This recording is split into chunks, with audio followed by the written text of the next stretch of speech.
Welcome to our Net Group Investments quarterly briefing, where we profile some of the interesting takeouts from our recent fund manager workshop with our local best-of-breed managers. To hear the full fund manager presentations or for more information about our funds, visit the Net Group Investments website or access more of our content via LinkedIn, YouTube or podcast channel. In this episode, we look back at what transpired in the global and local fixed income market and what may happen for the rest of the year.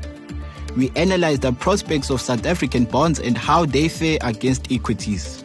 A multi-asset portfolio manager gives us his 2024 market outlook. Shifting our focus to global markets, we hear from a portfolio manager that prefers European equities over US equities. We end this episode with a discussion on the commodity sector and its prospects for the rest of the year. Philip Liebenberg, portfolio manager of Net Group Investments Flexible Income Fund, gives us a summary of how fixed income markets played out in Q1.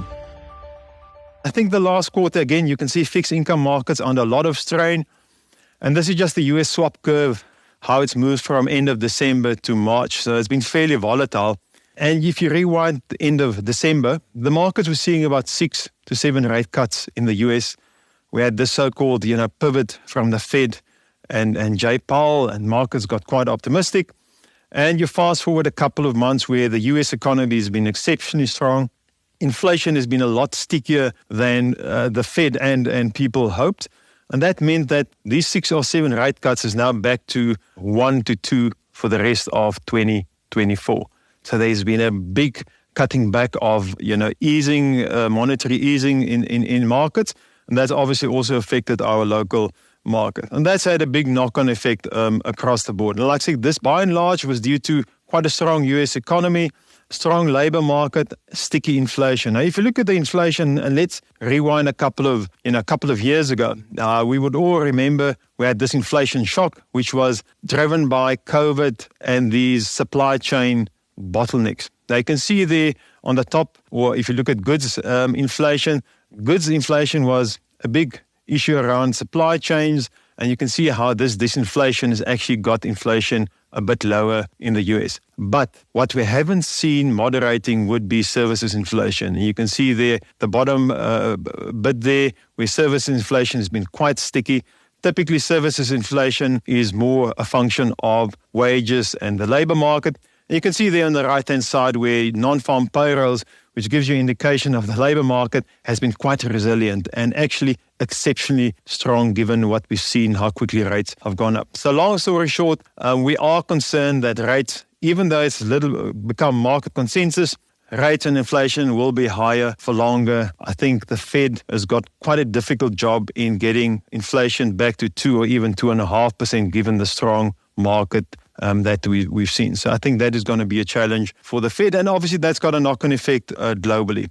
Now, if we come back to SA and a little bit more inward looking, we had the budget in Feb, and the budget was, if you look by and large, I think quite reasonable, more or less what the market was hoping for. Deficits were largely in line with the medium-term budgetary policy statement. I think the one thing which was not a surprise, but the markets wanted to see was JAFECA, which is the Gold and Foreign Exchange Contingency Reserve accounts, where we tapped into those unrealized profits. And that enabled us to lower our debt to GDP profile by a couple of percentage. So our debt to GDP seems like that's going to peak now, if you can see there on the graph, at about 75%. We've managed to marginally reduce bond issuance, and typically the mix of issuance from government has improved slightly. On the negatives, I think if you look at revenue assumptions was, I think, a little bit more positive than we thought. And then on the spending side, things are looking, is not as prudent as we would like. Although the recent numbers have shown that actually on the revenue side is looking a little bit better than we saw in the budget, and also on the expenditure side, that's coming a little bit. And I think the third point there,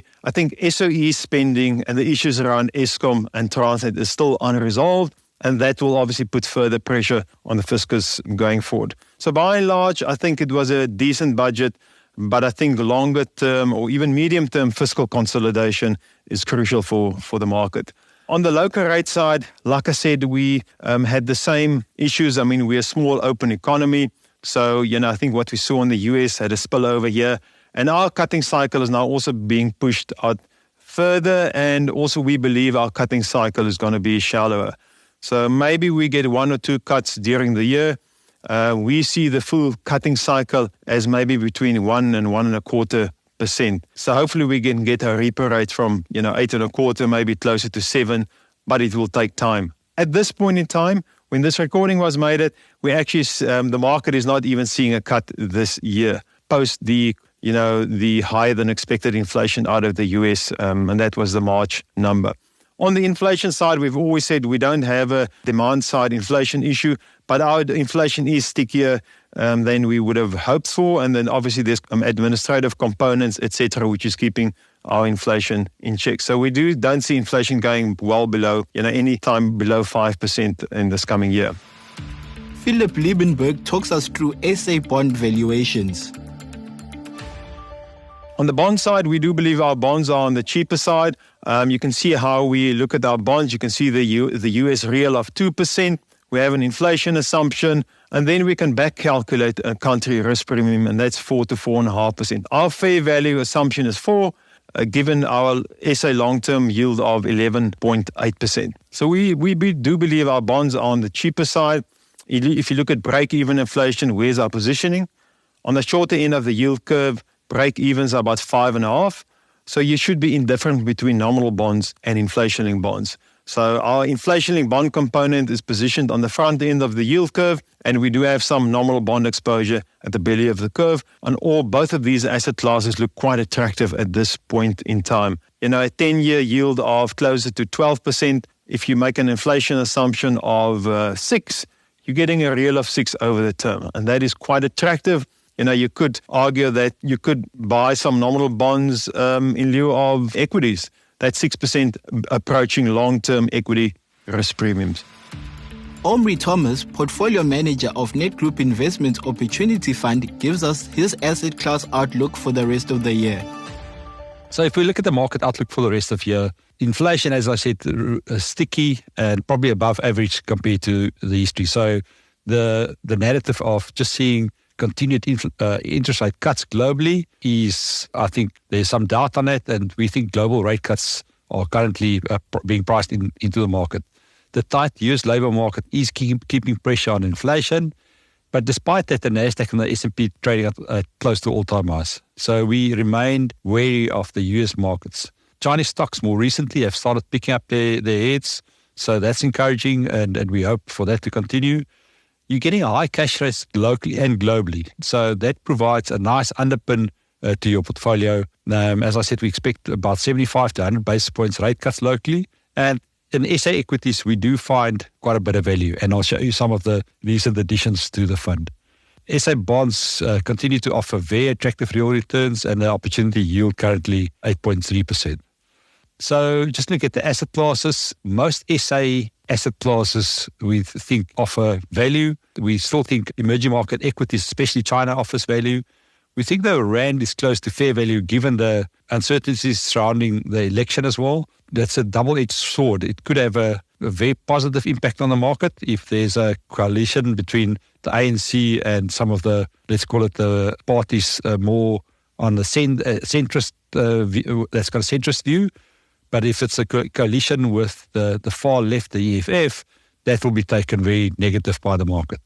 We think on the expensive side, US equities and developed market bonds. Dwayne Dippener shares some insights into why he sees value in SA equities. Right now, you can see there's been a re-rating in multiple markets around the world, the S&P, the MSCI World, but really no re-rating whatsoever in the MSCI South Africa, which is on a relative basis, we think, trading very cheap. If we then delve deeper into the valuation and look at the valuation of domestic South African stocks, we think that there's a lot of opportunity here, and they are trading very cheap, over 1 times standard deviation cheap from where they traded in the past. We acknowledge that interest rates are higher, and thus the forward PE rating on those stocks should be lower. But where we're trading now close to a 9 forward PE rating, we think the local market or domestic-focused stocks present a really interesting opportunity for our investors. Saul Miller compares the different prospects of European and US equities. So we know that the US market's done very well on the back of this AI theme that has driven a lot of the very large cap growth shares in the States. Now, even if AI turns to be a fantastic opportunity for the economy and we get a lot of growth from shares related to that, what's interesting to see here is a lot of that is already priced into those shares. Here you can see long run earnings expectations from market participants, and you can see it's about as high as it was during the bubble of 2000. So very lofty expectations being priced in to those shares, and hence we are quite wary of them. If we look at the cheaper segments of two markets, of the US and Europe, and what I'm really talking about here are the value segments of those markets, and we're using the MSCI value indices for this. What you can see is even in the value segment in the US, valuations are quite stretched relative to history. They're over one standard deviation expensive. They're sitting between about 16 and 17. So there's not a lot of value in the US market, hence our significant underexposure to that market. Whereas if you look at Europe, you'll see that European value is actually trading at a discount to its history. And there are a lot of interesting segments in that market. You've got financials, you've got energy. Not only are they quite cheap, they're also engaged in a lot of share buybacks, which is also obviously enhancing shareholder return. Rashad Tayyab explains how he uses gold in his multi-asset portfolio to protect against inflation that is more persistent than anticipated.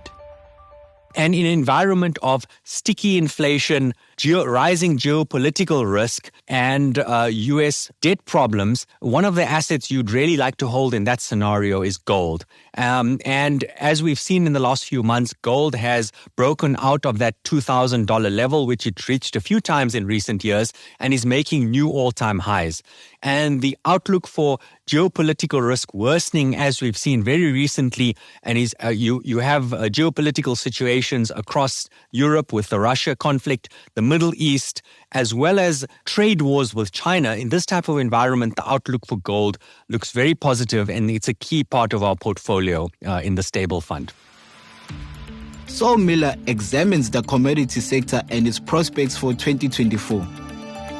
Commodities. What I've done here is I've overlaid the manufacturing cycle with commodity prices. And what you can see is there's a reasonable positive relationship between the two. It's not surprising. As manufacturing picks up, you use more commodities in that process. And this is fairly widespread across many regions in the world where we're seeing a bottoming out of this process. So this bodes well for the demand of commodity prices.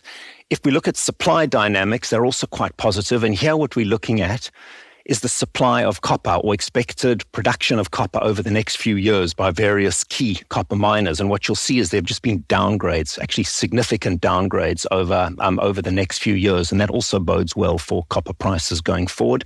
And that is positive for the likes of Anglo American and Glencore that have a significant exposure of their profits coming from copper, and hence our exposure to those two miners. If you look here we have the expected demand growth and those revised supply numbers. And when you look at that, you can actually see the sizable deficits that are creeping up in red over the next few years.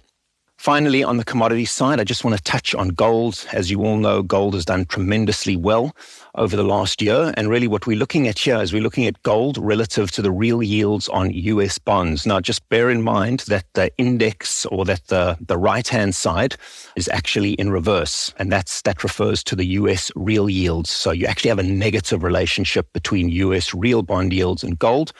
And really the story behind that is as real yields on US bonds fall, they become less compelling and investors would rather buy gold. So that's sort of the rationale for that relationship. But what you can see here is it's actually broken down in the last 2 years. And we think that is really associated with geopolitical tensions. Specifically, if you would have seen what would have happened post the Ukraine war, there's obviously been a lot more concern around central banks having their dollar reserves being frozen. And as a result, they would rather go into an alternative asset. And obviously a global asset would be gold. And you can see those significant purchases across all central banks really spiking up aggressively in the last 2 years, and it's particularly high when you compare it to quite a substantially long time period. Now, we don't think the landscape for geopolitical risk is going to change much from here, and hence we think gold will probably remain elevated, and hence we maintain our position in gold. You can access more information about all the fund manager workshops at Net Group Investments website, YouTube, or through our podcast channels on all major platforms. This has been your Net Group Investments quarterly briefing. Make sure to check back at the end of July for our next edition.